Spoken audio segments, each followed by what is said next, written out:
कहा निकी कहानी का पूरा जिला इसका नाम है। इस बाद एक कहानी कई रूप लेती है, लंबी कहानी, हालांकि लंबी और वो कहानी नहीं होती, वो नावली वृत्तांत की कहानी है। तो वो कहानी साढ़े को आई प्रेम सिंह संधू होना तो पहला भी आई, वो बंदे साढ़े कृष्ण कांत होना कोई नहीं जानता। भाजी साधु सिंह उन्होंने एक कहानी लिखी थी, लंबी कहानी, पर वो प्रेम सिंह संधू स्थापित हुए इस कहानी को मुख्तार सिंह भी जानते हैं। 72 कृष्ण कांत उन्होंने कहानी में लिखिया सी, जिन वाले लंबी कहानी असीं कहने। पर साढ़े कोले की सी, ये अंग्रेजी तो नहीं, साढ़े कोले साड़ियाँ बातां सी। साड़ी पंजाबी कहानी का ऊपर जाना हुण भी पिछे भारतीय साहित्य अकादमी ने पूरे भारत दीयां भाषावां का एक कहानी दरबार करवाया सी दिल्ली च। मैं भी उत्थे पढ़ के आया पंजाबी वालों, कि सचमुच वो जिहड़ियां कहानियां सुणा रहे सी दूजियां भाषावां च, पंजाबी की कहानी उन्हां नालों किते ऊपर गई हुई है। उन्होंने आप भी मैनूं 3-4 ने कहा कि आ जिहड़ियां असीं कहानियां बात कीतियां ने साडे कोल आईयां ने, पंजाबी कहानी ऊपर है। और मैं समझदा कि जिहड़ियां साडीआं बातां सी और बातां दा नैरेटिव वृतांत जिहड़ा है वो अलग गल है कि किस तरह का सी, पर जिहड़ा उहनूं सुणाउंदा सी वो एडा कमाल का हुंदा सी। क्योंकि मैं अपनी बीबी कोलों मामे कोलों वो इन्ने माहर सी, मतलब जदों कहदे सी ना भी वो चलो चार रोही दिया मां, तो एक बार डर लगना लग जाता सी, जिवें कोई बहुत अच्छा राइटर किसी डायरैक्टर नूं फिल्म बारे दस रहा होवे, ये मेरी कहानी आए आउंदा सोमवार की समझदे ने इस गल नूं, उन्हां कोले ये बहुत कमाल सी। असीं तां उत्थों कहानी लिखनी सीखी। उस तो बाद साडे कोले साखियां होईयां, फिर बाबा मक्के गया, साखी आगे चली। जदों ये पढ़ते सी जन्म साखी भाई वाला ऐ कथा होंदियां सी घरां दे विच, वो माहौल नहीं रहे है। पर साडे कोले कहानियां कहण दी जिहड़ी सी वो इत्थों आई, सारी ये परंपरा जिहड़ी सी। पंचतंत्र आया, जानवरां राहीं कहियां होईयां, राजनीतिक सियाण दीयां कहानियां, हितोपदेश, ये सारा साडी कहानी नूं पंजाबी वाली नूं इत्थे उसार है, तां कहानी जाके इत्थे खड़ी होई। उस तो बाद असीं देखदे हां कि साडे कोल आउंदा कि जिवें तुसीं अज लुत्रों च देख रहे हैं, लुत्रों कहानी मैं फिर करदा गल कि काहदी कहानी कि किसी एक सब्जैक्ट नहीं, इन्होंने बहुत छोटिया छोटिया शोहां दे नाल कितना कुछ शोहिया इस कहानी के लुत्रों के जतिंदर हाँ सी कर सकते सी। ते हुण समस्या ये है कि मैं ये भी गल करदा कि जिवें लिखना कला है, कोई पेंटिंग बनाउणी कला है, उवें पढ़ना भी कला। सुरिंदर रामपुरी उन्होंने कहा सी कि महेंद्र सिंह चीमा ने कहानियां पढ़नियां सिखाइयां, ये बहुत जरूरी है, पढ़ना बहुत जरूरी है। कि वो एक चीज़ कह के चले गए भी वो सानू लगू कि रेलवे की लोड़ सी, वीडियो ने मैं इसका जो सकल दर्ज पाया सी वो कह रही है लुत्रो है जी मुक्को है भी वो कट्टा जोड़ा सी वो टोकरी बनाया सी, वो मगर मगर मैं ऐसा आपे चली जाती सी। वो माँ है, एक पूरी माँ बारे जो साढ़े को सारा क्या ना परंपरा साड़ी जो फिलोसफी है जो दर्शन है वो इस एक बात आ जाता है। झोटा कदे आए नहीं जाता, जिन्हें मर्जी कट्टे पा के पूरे ले जाओ, बाप नहीं इस तरह जाता। ये सुभाव एक देखो एक्सैप्शन कितने हो सकती है, बंदे दे विच भी यही कोई साडी कुदरत ने जो सानू दिता है, ये माँ कोल ही है कि माँ जाऊगी बच्चे के पीछे। उस वेले वो उस भैंस की गल नहीं कर रही, वो अपनियां धीआं की गल करती है कि मेरियां धीआं नूं आ गया लैन उन्हां दा प्यो, लेकिन मैं ये लैमा आपी मगर भजी आऊगी। ये वेरवे जिहड़े ने इंनियां सूचनावां सानू दे जांदे ने पिछों तक दे, वो कहंदी है सानू लगता है कि प्रवास वाली तो कोई गल नहीं, पर एक प्रवास की कहानी है, बच्चों के बाहर जाने की कहानी है। हुण वो इत्थे रहेगी, बच्चे बाहर ने, बार बार उसका ध्यान जाता, एक बार ये भी मूँह चों निकल जाता है कि जिवें मैं इत्थे चल पई हां ना, कल नूं छोटे बच्चों ने भी छड्ड के फिर ऐं बच्चे सैट कर तुसीं भी ऐं करना है, मुझे हुंदा नहीं है।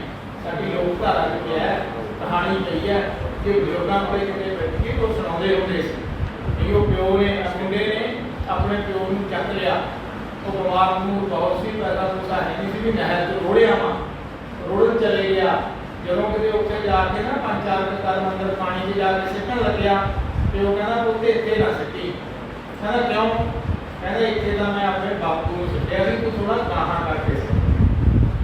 ये साडे कोले साडी लोकधारा च ये गल्लां सारियां पईयां इस तरह जिन्ना कुछ साडे कोले लोकधारा च लोक धर्म च ये कहानी सानूं दसदी है। वो कहंदी किसी सियाणे नूं दिखा लो एडे गोडे ये सानूं वहम लग सकदा है, पर जे पंजाब नूं उन्हां लोकां नूं संभालिया तां इन्हां चीज़ां ने संभालिया होया वो इत्थे इन्ना ही विश्वास करदे ने।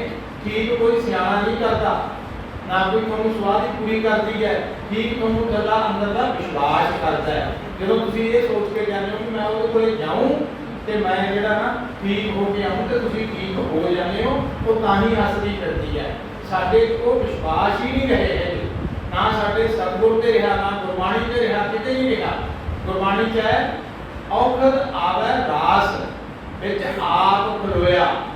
ਹੁਣ ਦਵਾਈ ਲੈਣ ਵੇਲੇ ਜੇ ਇਹ ਵਿਸ਼ਵਾਸ ਆ ਜਾਵੇ ਵੀ ਇਹਦੇ ਨਾਲ ਤਾਂ ਮੈਂ ਠੀਕ ਹੋਣਾ ਹੀ ਹੈ, ਕਿਉਂਕਿ ਵਿੱਚੋਂ ਆਪ ਖੜਾ ਅਕਾਲ ਪੁਰਖ ਖੜਾ ਉਹਦੀ ਕਿਰਪਾ ਤਾਂ ਤੁਸੀਂ ਠੀਕ ਹੋ ਜਾਣਾ।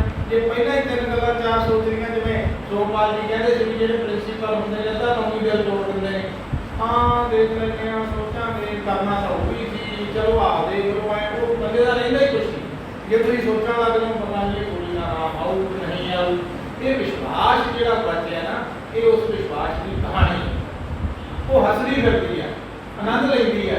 काहदे चों लोग वंडना लड़दियां ने, ਉਹਦੇ चों ਲੱਭਣਾ की है भी इन्हां ने हुण सूचनावां देणीਆਂ ने, खबरां देणीਆਂ, ਜਦੋਂ मेरे मारनीਆਂ कोई पुराने नाल रहणीਆਂ कहानी नाल रहणी, ਉਹਨੂੰ सारा पता लग जांदा भी इस गल 'ਚ खुश है। ਅਸੀਂ ਇਹ खुशियां ਦੇ नालों टुट गए।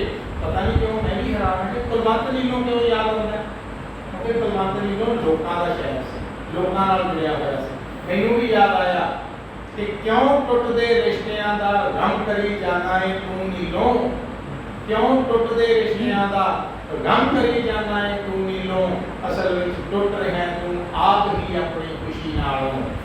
सानू खुशी खुशियों ही नहीं लगती है जी, असीं अपनी खुशी नालों टुट गए, असीं कुछ होर लभदे फिरदे हां।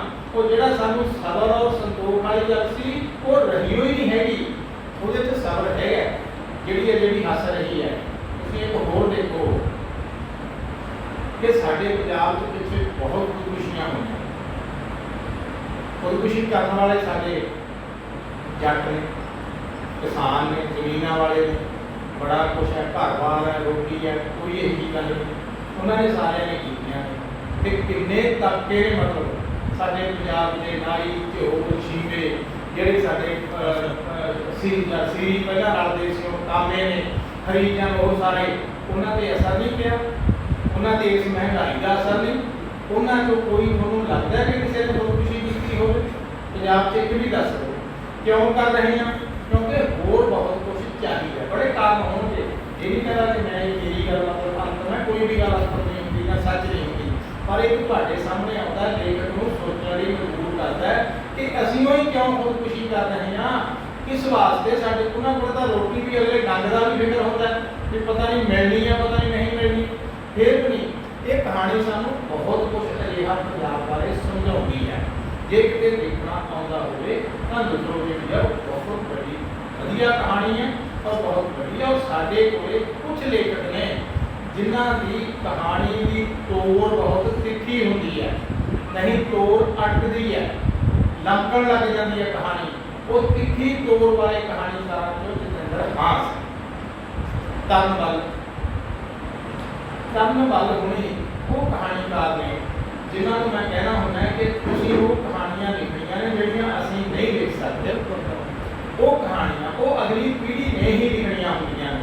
ये ना सोचो कि पहला बड़ा कुछ लिखा गया, वो लिखा गया कुछ नवा नहीं होना, लेकिन जिहड़ा अज वापर रहा है ਉਹਨੂੰ ਤੁਸੀਂ ट्रीट किवें करते हो, ਉਹਨੂੰ ਤੁਸੀਂ ਲੈ ਕੇ कहानी तक किवें जाते हो, ਉਹਦੇ बारे किवें सोचते हो। ਜਿਹੜੇ नवे सब्जैक्ट आ रहे बिल्कुल नवा सब्जैक्ट है, मैं अज तक ये कहानी नहीं पढ़ी। ਅਸੀਂ ਇਹ ਤਾਂ पढ़िया पहला कि चाह ते लस्सी की लड़ाई किस्से आउंदे हुंदे सीगे, ਜਦੋਂ चाह बोलती तो लगता भी ये ठीक है यार, ਇਹਦੀ गल्लां ठीक है, फिर लस्सी बोलती है तो लगता भी नहीं लस्सी ठीक है। उस लेखक की कमाल है, उस किस्साकार जो किस्साकार है उसकी कमाल है कि वो दोहां के स्वाद इस तरह तन बल ये दोस्त वो लड़ाई मैनूं याद आती रही।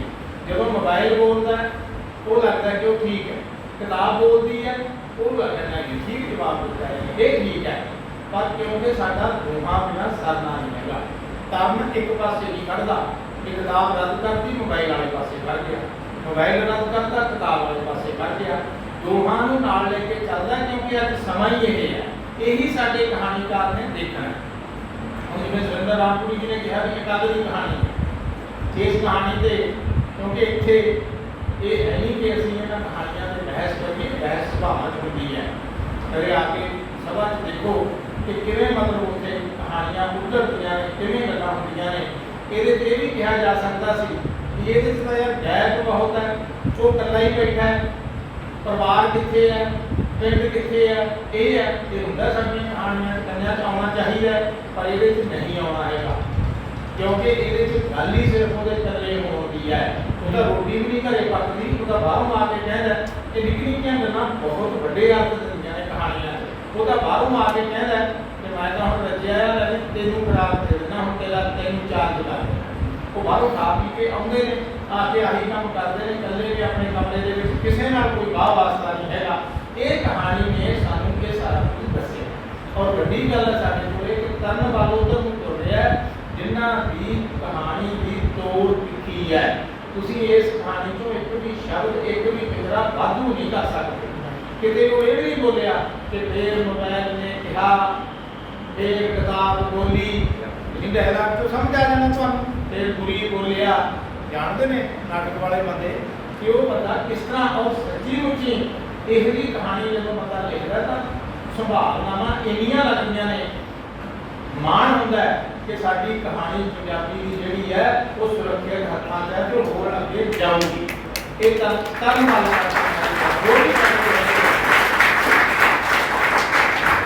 ਹੁਣ ਵਿਦਿਆਰਥੀ ਬੈਠੇ ਨੇ, ਅਸੀਂ ਕਹਾਣੀਆਂ ਜਿਹੜੀਆਂ ਪੜ੍ਹਦੇ ਸੁਣਦੇ ਸੀ ਕਿ ਫਿਰ ਲਿਖਣਾ ਸ਼ੁਰੂ ਕੀਤਾ ਤੇ ਸਾਡੇ ਕੋਲ ਇਹ ਗੱਲ ਆਉਂਦੀ ਸੀ ਕਿ ਕਾਰਜ, ਸਮਾਂ, ਸਥਾਨ, ਇਹਦੀ ਏਕਤਾ ਇਹ ਹੋਣੀ ਚਾਹੀਦੀ। ਸਮਝ ਨਹੀਂ ਸੀ ਆਉਂਦੀ ਹੁੰਦੀ ਗੱਲ, ਤੁਹਾਨੂੰ ਵੀ ਇਸ ਤਰ੍ਹਾਂ ਆਉਂਦੀ ਇਹ ਕੀ ਹੁੰਦਾ, ਪੜ੍ਹਾਇਆ ਹੋਇਆ ਹੋਵੇ ਤੁਹਾਨੂੰ ਫਿਰ ਸਮਝ ਆਉਂਦੀ ਹੈ। ਉਦਾਹਰਨਾਂ ਦੇ ਨਾਲ ਮੈਨੂੰ ਗੱਲ ਸਮਝ ਆਉਂਦੀ ਸੀ। ਹੋਇਆ ਕੀ ਕਿ ਤੁਸੀਂ ਸਾਰੇ ਜਾਣਦੇ ਹੋ ਹੈਮਿੰਗਵੇ ਦੇ ਨਾਵਲ ਖੁਦਾ ਤੇ ਸਮੁੰਦਰ ਨੂੰ ਨੋਬਲ ਪੁਰਸਕਾਰ ਮਿਲਿਆ। ਆਪਾਂ ਸਾਰਿਆਂ ਨੇ ਪੜ੍ਹਿਆ, ਜਿਹਨੇ ਨਹੀਂ ਪੜ੍ਹਿਆ ਉਹਨੂੰ ਪੜ੍ਹਨਾ ਚਾਹੀਦਾ। ਸੰਕੇਤ ਜਿਹਾ ਨਾਮ ਉਹਨੂੰ ਪੁਰਸਕਾਰ, ਨੋਬਲ ਪੁਰਸਕਾਰ ਮਿਲਣ ਦੇ ਵਿੱਚ ਇੱਕ ਗੁਣ ਇਹ ਵੀ ਸੀਗਾ, ਬੜੇ ਸਾਰੇ ਗੁਣ ਦੇਖੇ ਜਾਂਦੇ ਨੇ ਕਿ ਸੰਖੇਪ ਹੈ, ਵਾਧੂ ਫਿਕਰਾ ਨਹੀਂ, ਕੋਈ ਓਵਰ ਰਾਈਟਿੰਗ ਨਹੀਂ ਹੈਗੀ। ਓਵਰ ਰਾਈਟਿੰਗ ਕੀ ਹੁੰਦੀ ਹੈ? ਉਸਨੇ ਆਪਣੀਆਂ ਅੱਖਾਂ ਨਾਲ ਦੇਖਿਆ, ਉਹ ਕਾਹਦੇ ਨਾਲ ਦੇਖੂ, ਹੱਥਾਂ ਨਾਲ ਤਾਂ ਦੇਖਦਾ ਨਹੀਂ। ਇਹ ਵੀ ਸਾਡਾ ਤੇਰਾ ਵੀ ਉਸਨੇ ਦੇਖਿਆ ਇਸ ਹਵਾਵਾਂ ਨੂੰ, ਉਸਨੇ ਫਿਰ ਉਹ ਪੈਰਾਂ ਨਾਲ ਤੁਰ ਕੇ ਉੱਥੋਂ ਤੱਕ ਗਿਆ, ਪੈਰਾਂ 'ਚ ਜੁੱਤੀ ਪਾਈ, ਉਹ ਜੁੱਤੀ ਕਿੱਥੇ ਪਾਊ? ਇਹ ਓਵਰ ਰਾਈਟਿੰਗ ਹੈ। ਇਹ ਸਾਰੀਆਂ ਗੱਲਾਂ ਜਿਹੜੀਆਂ ਸੁਭਾਵਾਂ 'ਚ ਹੁੰਦੀਆਂ ਨੇ, ਕਿਉਂਕਿ ਸੁਭਾਵਾਂ ਲਿਖਣਾ ਤੁਹਾਨੂੰ ਆਉਂਦਾ ਹੁੰਦਾ ਹੈ, ਸੁਭਾਵਾਂ ਨੇ ਤੁਹਾਨੂੰ ਕੱਟਣਾ ਸਿਖਾਉਣਾ ਹੈ। ਜਿਹਨੂੰ ਕੱਟਣਾ ਨਹੀਂ ਨਾ ਆਉਂਦਾ ਹੈਗਾ, ਕਦੇ ਸ਼ਿਵ ਕੁਮਾਰ ਦਾ ਇੱਕ ਆਰਟੀਕਲ ਛਪਿਆ ਹੋਇਆ ਪੁਰਾਣਾ, ਬਹੁਤ ਮੈਂ ਪਿੱਛੇ ਲੱਭਿਆ, ਜਾਗਰਤੀ 'ਚ ਛਪਿਆ, ਜਨ ਸਾਹਿਤ 'ਚ ਛਪਿਆ ਸੀ। ਸ਼ਿਵ ਕੁਮਾਰ ਨੇ ਜਿਹੜੀਆਂ ਸਤਰਾਂ ਕੱਟੀਆਂ ਹੋਈਆਂ ਨੇ ਉਹਨਾਂ ਦਾ ਆਰਟੀਕਲ ਹੈ, ਉਹ ਤੁਸੀਂ ਦੇਖਦੇ ਹੋ ਕਿ ਯਾਰ ਇਹਦਾ ਕਮਾਲ ਦਾ ਸ਼ਿਵ ਕੁਮਾਰ ਨੇ ਕੱਟਦਾ, ਲੇਕਿਨ ਜਦੋਂ ਤੁਸੀਂ ਉਹਦਾ ਗੀਤ ਚੱਕ ਕੇ ਉਹਦੇ 'ਚ ਫਿੱਟ ਕਰਕੇ ਦੇਖਦੇ ਹੋ ਤਾਂ ਉਹਦੇ 'ਚ ਨਹੀਂ ਆਉਂਦਾ। ਵੀ ਜੇ ਉਹਦੇ 'ਚ ਹੁੰਦਾ ਤਾਂ ਇਹ ਗੜਬੜ ਹੋ ਜਾਣੀ ਸੀ। ਇਸ ਤਰ੍ਹਾਂ ਮਤਲਬ ਕੱਟਣਾ ਪੈਂਦਾ ਬਹੁਤ ਬੇਦਰਦੀ ਨਾਲ, ਇਹ ਕੱਟਣਾ ਆਉਂਦਾ ਹੈ। ਇਹ ਜੇ ਸਾਡੇ ਜਿਹੜੇ ਬੰਦੇ ਹੈਗੇ ਇਹਨਾਂ ਨੂੰ ਪਤਾ ਹੈ ਇਹਨਾਂ ਗੱਲਾਂ ਦਾ, ਤਾਂ ਹੀ ਕਹਾਣੀਆਂ ਹੈ। ਸਮੇਂ ਤੇ ਸਥਾਨ ਦੀ ਤੇ ਕਾਰਜ ਦੀ ਏਕਤਾ ਬਾਰੇ ਇੱਕ ਵਾਰੀ ਗੱਲ ਹੋਈ ਕਿ ਉਹ ਨਾਵਲ ਜਿਹੜਾ ਹੈ ਹੈਮਿੰਗਵੇ ਦਾ, ਉਹ ਆਇਆ ਵੀ ਕਿਸੇ ਬਹੁਤ ਵੱਡੇ ਆਲੋਚਕ ਨੇ ਜਿਹਦਾ ਨਾਮ ਸੀ, ਉਹਨੇ ਕਿਹਾ ਕਿ ਉਹਨੇ ਕੋਲ ਤੇ ਬਹੁਤ ਆਲੋਚਨਾ ਕੀਤੀ, ਕਈ ਹੋਰ ਗੱਲਾਂ ਕੱਢੀਆਂ। ਇੱਕ ਗੱਲ ਉਹਨੇ ਨੁਕਸ ਕੱਢਿਆ ਵੱਡਾ ਕਿ ਜਿਹੜਾ ਇਹਨੇ ਹੈਮਿੰਗਵੇ ਨੇ ਲਿਖਤਾ ਕਿ ਆਹ ਜਿਹੜਾ ਤਾਰਾ ਕਹਿੰਦਾ ਚੜ੍ਹਿਆ ਹੋਇਆ ਸੀ ਰਾਤ ਨੂੰ ਇਸ ਪਹਿਰ ਤੇ, ਇਹ ਤਾਰਾ ਉਸ ਵੇਲੇ ਸ਼ਿਕਾਗੋ ਦੇ ਅਸਮਾਨ ਤੇ ਹੁੰਦਾ ਹੀ ਨਹੀਂ ਕਹਿੰਦਾ, ਤੇ ਇਹ ਤਾਰਾ ਹੁੰਦਾ ਸਪੇਨ ਦੇ ਅਸਮਾਨ ਤੇ, ਸ਼ਿਕਾਗੋ ਨਹੀਂ ਹੁੰਦਾ। ਸਾਰੇ ਰੌਲਾ ਪੈ ਗਿਆ, ਉਹ ਆਲੋਚਕ ਦੇ ਖਿਲਾਫ ਸਾਰੇ ਬੋਲਣ ਲੱਗੇ ਵੀ ਉਹਦੇ ਵਰਗਾ ਵੱਡਾ ਬੰਦਾ ਇਹ ਟੈਕਨੀਕਲ ਗਲਤੀ ਕਰ ਹੀ ਨਹੀਂ ਸਕਦਾ, ਇਹ ਸਮੇਂ ਔਰ ਸਥਾਨ ਦੀ ਜਿਹੜੀ ਏਕਤਾ ਉਹਨੂੰ ਉਹ ਭੰਗ ਨਹੀਂ ਕਰ ਸਕਦਾ। ਉਹਨੂੰ ਤੇ ਪਤਾ ਹੈ, ਸਾਰੇ ਉਹਦੇ ਗੱਲ ਪੈਣ, ਹੈਮਿੰਗਵੇ ਨੂੰ ਠੀਕ ਕਹਿਣ। ਤੇ ਥੋੜੀ ਦੇਰ ਬਾਅਦ ਹੈਮਿੰਗਵੇ ਦਾ ਆਰਟੀਕਲ ਆ ਗਿਆ, ਉਹਨੇ ਮੰਨਿਆ ਵੀ ਇਹ ਗਲਤੀ ਮੇਰੇ ਤੋਂ ਹੋਈ ਹੈ क्योंकि कहना जो मैं नावल सोचिया सी उदों मैं इत्थे ही रहता सी क्यूबा, लेकिन जो लिख रहा सी उदों मैं स्पेन में सी इन्ने साल कि उत्थे रात को जो उपर बैठे ने मैं देखा तो तारा दिसया तो मैं लिख गया कहना चेत के विच ओदी गल ठीक है मेरी गल तय। फिर समझ आ गया कि समय के स्थान का इन्ना ध्यान रखना चाहिए अपनी कहानियां च नावलों च, ये फर्क नहीं पैना चाहिए। फिर आया कि कारज के स्थान की एकता की हुई तो एकदम एक सीधी पेंडू एक गल है कि बंदे ऐ बैठ के पता गल सुनाता वो कहना यार एक दिन मन चाहिए है रोज इतने अंदर अंदर बैठ जाइए शाम को यार खुले जाके ना किसी खेतां च बैठिए कहना जी 25 40 30 किले का बड़ा प्लाट वाले दुआले किते कुछ नहीं है कहता कि असं वो विचाले जाके बैठ के कहना 2-3 बोतल लैके दोस्त बैठे सी जाके सुनाई करते हैं। थोड़ी देर बाद किसी गल तो लड़ के कहना दोस्त मैनू गुस्सा आ गया, मैं कहा भी आज तो बैठन सी लड़ क्यों पे, कहना जी मैं बोतल चक्की कंध नाल दूजी बोतल चक्की कंध नाल उन्होंने गुट तो फड़ लिया, कहने गल सुनो बच्चे कंध कितों आई वो बैठे तुम 40 किले का खेत स्वादिया हुआ वाले कुछ भी नहीं है तो तू कही जाना कंध। ये है कारज के स्थान की एकता। जे तुम इन्ने सुचेत नहीं रहते है तो सारी कहानी थोड़ी उसारी हुई हथों निकल सकती है। हुण ये सानू समा की दसदी है मित्रों, ये वो फोन नहीं करती है, नहीं अजकल के काम वालियां कोले भी फोन है, ਉਹਦੇ ਕੋਲੇ भी फोन है, वो फोन करके मोबाइल पे कह सकती थी कि काम से नहीं आई तो आ जा। ये उस वेले की कहानी है, उस पहली कहानी फोन आने तो पहला की कहानी है। बाहरों जो फोन करता वो घरे नहीं करता, किसी रिश्तेदार करके कहता कि मम्मी की खबर लाए होगी। सो जी सुरेंद्र रामपुरी उन्होंने कहा कि कहानी पढ़नी आनी चाहिए है, कहानी में सानू समा भी दसना है। तो साहित्य होता है एक मैं ज़्यादा समा नहीं तुम करो वधिया गल कर ਜਿਹੜਾ ਸਾਹਿਤ ਹੈ ਸਾਡੇ ਕੋਲ ਇੱਕ ਜਿਵੇਂ ਪਾਣੀ ਸਾਹਿਬ ਗੱਲ ਕਰਕੇ ਕਹਿੰਦੇ ਕਿ ਸਾਹਿਤ ਰਾਹੀਂ ਗੱਲ ਕੀਤੀ ਜਾਵੇ ਇਤਿਹਾਸ ਔਰ ਸਾਹਿਤ ਦੇ ਵਿੱਚ ਫਰਕ ਕੀ ਹੈ। ਇਤਿਹਾਸ ਦੇ ਵਿੱਚ ਜਿਹੜੀਆਂ ਤਰੀਕਾਂ ਨੇ ਉਹ ਠੀਕ ਨੇ, ਜਿਹੜੇ ਸਥਾਨ ਨੇ ਉਹ ਠੀਕ ਨੇ, ਪਰ ਜੋ ਕੁਝ ਲਿਖਿਆ ਜਾ ਰਿਹਾ ਹੈ ਜੋ ਸਮੇਂ ਦੀ ਸੂਚਨਾ ਦਿੱਤੀ ਜਾ ਰਹੀ ਹੈ ਉਹ ਗਲਤ ਹੋ ਸਕਦੀ ਹੈ। ਉਹ ਜ਼ਰੂਰੀ ਨਹੀਂ ਕਿ ਉਹ ਠੀਕ ਹੋਵੇ ਸੱਚ ਹੋਵੇ। ਸਾਹਿਤ 'ਚ ਕੀ ਹੈ तरीक ठीक नहीं हो सकती, समा ठीक स्थान जो वो ठीक नहीं हो सकता, वो झूठे हो सकते हैं, नाम हो रखे हो सकते हैं, पर जी उस वेले की सूचना सहत दिंदा है वो बिल्कुल 100% सही होगी। वो इतिहास के विचों नहीं मिलनी, वो सहत चों मिलनी है। क्योंकि सहत ने पिछे उन्होंने नावल मनमोहन होना मनमोहन के नावल से गोष्ठी करा के सहत पूरा होया सन। तुहानूं पता लगता है कि ईसा तो 5 सदियां पहला ते ईसा तो 5 सदियां बाद 10 सदियां च फैलिया हुआ नावल है। उस वेले की सारी सूचना सानू नावल दिता, हर तरह की इतिहास की लोड़ नहीं है। तो साहित्य ने ये बड़े काम करने होंगे ने और करता है। हुण मैं समय स्थान ते कारज की एकता बारे नवीं तरह का की चल रहा है। मेरे हाथ एक नावल लगे, मेरे हाथ नहीं लगे, कहा गया सुरेंद्र शर्मा जी वालों जिहड़े सचमुच बहुत दुनिया भर दी किताबों से जुड़े हुए वो सूचना दे देते हैं जो मैं सुना दिया तो मैं कारण उन्होंने भी दस देना कि आप आ पढ़ो भाई आया है। वो कहते एक नावल बंगा का आया है, हिंदी च अनुवाद हो रहा है तो दोस्त नामा वो मंगवा मैं मंगवा के नावल पढ़िया तो फिर मैं उन्होंने फोन किया, मैं वो जी गल करके तुम मैं पढ़ाया मैं देख ली वो समय के स्थान के कारज की एकता तोड़ता है और निभाता है। ਉਹਦੇ ਵਿੱਚ ਗਾਲਬ ਤੇ ਮੰਟੋ ਦੀ ਮੁਲਾਕਾਤ ਦਿਖਾਉਂਦਾ ਹੈ ਔਰ ਉਹ ਨਿਭਾ ਦਿੰਦਾ ਹੈ। 100 ਸਾਲ ਦਾ ਫਰਕ ਹੈ।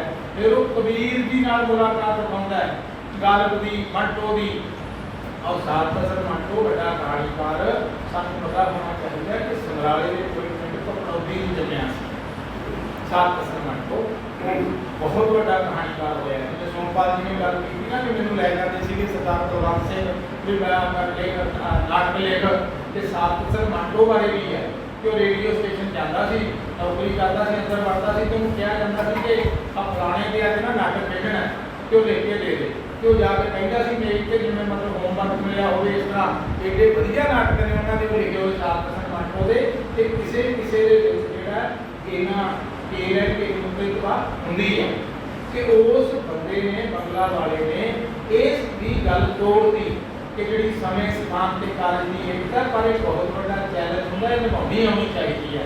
ਮੈਂ ਵਿਦਿਆਰਥੀਆਂ ਨੂੰ ਜਾਣ ਬੁੱਝ ਕੇ ਦੱਸ ਰਿਹਾ ਕਿ ਇਹ ਜਿਹੜੀਆਂ ਗੱਲਾਂ ਨੇ ਇਹ ਸਾਡੇ ਅੱਗੇ ਕੰਮ ਆਉਣ ਵਾਲੀਆਂ ਨੇ। ਔਰ ਜੇ ਤੁਸੀਂ ਕਹੋ ਕਿ ਲਿਖਣਾ ਜਿਹੜਾ ਇਹ ਐਵੇਂ ਹੁੰਦਾ ਮਤਲਬ ਇਹ ਕੋਈ ਖਾਸ ਕੰਮ ਨਹੀਂ ਹੁੰਦਾ, ਇਹਦੇ ਵਿੱਚ ਕੋਈ ਪ੍ਰਾਪਤੀ ਨਹੀਂ ਹੁੰਦੀ। ਇੱਕ ਤਾਂ ਮੈਂ ਕਹਿਣਾ ਤੁਹਾਡੇ ਸਾਹਮਣੇ, ਮੈਂ ਕਾਲਜ ਚ ਪੜ੍ਹਿਆ ਹੀ ਨਹੀਂ, ਬਹੁਤਾ ਸਾਲ ਬੁਲਾਇਆ ਸੀਗਾ, ਬੀਬੀ ਗੁੱਗੀ ਦਾ ਯੋਗ ਸੀ, ਉਹਨਾਂ ਦਿਨਾਂ ਚ ਵੇਦ ਬਾਤ ਕਰ ਰਹੇ ਸੀ, ਜਾਣ ਹੀ ਨਹੀਂ ਦਿੱਤਾ। ਮੈਂ ਬੀਏ ਵੀ ਨਹੀਂ ਆਪਣੀ ਕਰ ਸਕਿਆ, ਪਰ ਅੰਦਰ ਮਨ 'ਚ ਇਹ ਸੀਗਾ ਕਿ ਮੈਂ ਯੂਨੀਵਰਸਿਟੀਆਂ ਤੱਕ ਜਾਵਾਂ, ਮੈਂ ਪੜ੍ਹਾਂ। ਪਰ ਹੋਇਆ ਹੁਣ ਇਹ ਹੈ ਕਿ ਮੈਂ ਮੇਰੀਆਂ ਕਹਾਣੀਆਂ ਉਹ ਜਿਹੜੀਆਂ ਯੂਨੀਵਰਸਿਟੀਆਂ 'ਚ ਲੱਗੀਆਂ ਹੋਈਆਂ ਨੇ ਉਹਦੇ ਤੇ ਤੁਹਾਡੇ ਵਰਗੇ ਸਕਾਲਰ ਐਮਫਿਲ ਵੀ ਕਰ ਚੁੱਕੇ ਨੇ, ਪੀਐਚਡੀਆਂ ਕਰਦੇ ਨੇ, ਤੇ ਮੈਨੂੰ ਬੁਲਾਇਆ ਜਾਂਦਾ। ਇਹ ਸਹਿਤ ਨੇ, ਇਹ ਸਹਿਤ ਹੀ ਦੇਣ ਹੈ ਕਿ ਮੈਂ ਇਹਨਾਂ ਲੋਕਾਂ ਨੂੰ ਮਤਲਬ ਬੈਠ ਹੋ ਸਕਿਆ। ਜੇ ਮੈਂ ਸਹਿਤ ਨਾ ਮੇਰੇ ਕੋਲ ਹੁੰਦਾ ਤਾਂ ਮੈਂ ਕਿੱਥੇ ਇਹਨਾਂ ਨੂੰ ਪ੍ਰਿੰਸੀਪਲ ਸਾਹਿਬ ਨੂੰ ਜਾਂ ਕਿ ਪ੍ਰੋਫੈਸਰ ਵਿਦਵਾਨ ਜਿਹੜੇ ਨੇ ਉਹਨਾਂ 'ਚ ਕਿੱਥੋਂ ਬੈਠਣਾ ਸੀਗਾ, ਨਹੀਂ ਬੈਠਿਆ ਜਾਂਦਾ। ਜਿਹੜੇ ਇਨਾਮ ਦੀ ਗੱਲ ਕਰਕੇ ਗਏ ਨੇ ਇਹ ਵੀ ਨਹੀਂ ਕਿ ਸਹਿਤ ਪੈਸਾ ਨਹੀਂ ਦਿੰਦਾ ਹੈਗਾ, ਮੈਨੂੰ ਵੀ ਪੈਸਾ ਬਹੁਤ, ਮੇਰੀ ਕਿਤਾਬ ਹੋਵੇ ਤੇ ਮੈਨੂੰ ਚੈੱਕ ਪਹਿਲਾਂ ਆ ਜਾਂਦਾ ਵੀ ਇਹ ਸਾਨੂੰ ਦੇਣੀ, ਪ੍ਰਕਾਸ਼ਕ ਕਹਿੰਦਾ ਹੋਰ ਨਾ ਕਿਤੇ ਛਪਣ ਨੂੰ ਦਿਓ। ਤੇ ਬਹੁਤ ਵਾਰੀ ਹੁੰਦਾ ਹੈ ਵੀ ਪੈਸੇ ਦੇ ਕੇ ਕਿਤਾਬਾਂ ਛਪਾਉਣੇ ਆ, ਤੁਸੀਂ ਲਿਖੋ ਤਾਂ ਸਹੀ, ਤੁਸੀਂ ਲਿਖਦੇ ਕੀ ਹੋ। ਇਹਨਾਂ ਨੇ ਜਤਿੰਦਰ ਹਾਸ ਹੋਣਾ ਨੂੰ 15 ਲੱਖ ਰੁਪਈਆ ਮਿਲਿਆ ਇੱਕ ਕਿਤਾਬ ਦਾ, ਮਤਲਬ ਜਿਹੜਾ ਨਾਮ ਦੀ ਗੱਲ ਕਰਦੇ ਸੀ ਕਹਾਂ ਨਾਮ। ਤੁਸੀਂ ਦੱਸੋ ਵੀ ਹੋਰ ਸਾਹਿਤ ਨੇ ਤੁਹਾਨੂੰ ਕੀ ਦੇਣਾ, ਪਰ ਤੁਸੀਂ ਲਿਖਣ ਵਾਲੇ ਤੁਹਾਨੂੰ ਸਾਹਿਤ ਹੋਵੇ ਤਾਂ ਸਹੀ। ਤੁਸੀਂ ਜਿਹੜੀਆਂ ਚੀਜ਼ਾਂ ਨੂੰ ਸਾਹਿਤ ਕਹਿੰਦੇ ਹੋ ਭਾਈ ਉਹ ਸਾਹਿਤ ਹੈ ਨਹੀਂ। ਸਾਹਿਤ ਪਹਿਲਾਂ ਤਾਂ ਪੜ੍ਹਨਾ ਪੈਂਦਾ, ਅੰਦਰ ਉਤਾਰਨਾ ਪੈਂਦਾ। ਸਿੱਧੀਆਂ ਜੀਆਂ ਗੱਲਾਂ ਨੇ ਤੁਹਾਨੂੰ ਦੱਸਦੇ ਹੋਣਗੇ ਸਾਡੇ ਸੋਮਵਾਰ ਹੁਣੇ ਕਿ ਜੇ ਤਾਂ ਭਾਈ ਅੱਛਾ ਲਿਖਣਾ ਹੈ ਤਾਂ ਅੱਛਾ ਪੜ੍ਹ ਲਓ, ਜੇ ਅੱਛਾ ਬੋਲਣਾ ਸਟੇਜ ਤੋਂ ਤਾਂ ਅੱਛਾ ਸੁਣਨਾ ਸਿੱਖ ਲਓ, ਜੇ ਅੱਛੇ ਨਾਟਕ ਖੇਡਣੇ ਨੇ ਤਾਂ ਨਾਟਕ ਦੇਖਣਾ, ਫਿਲਮ ਦੇਖਣੀ ਸਿੱਖ ਲਓ। ਇਹ ਜ਼ਰੂਰੀ ਹੈ, ਤਾਂ ਇੱਧਰ ਨੂੰ ਤੁਰਿਆ ਜਾਂਦਾ। ਮੈਂ ਇੱਥੇ ਬਸ ਕਰਦਾ। ਇੱਕ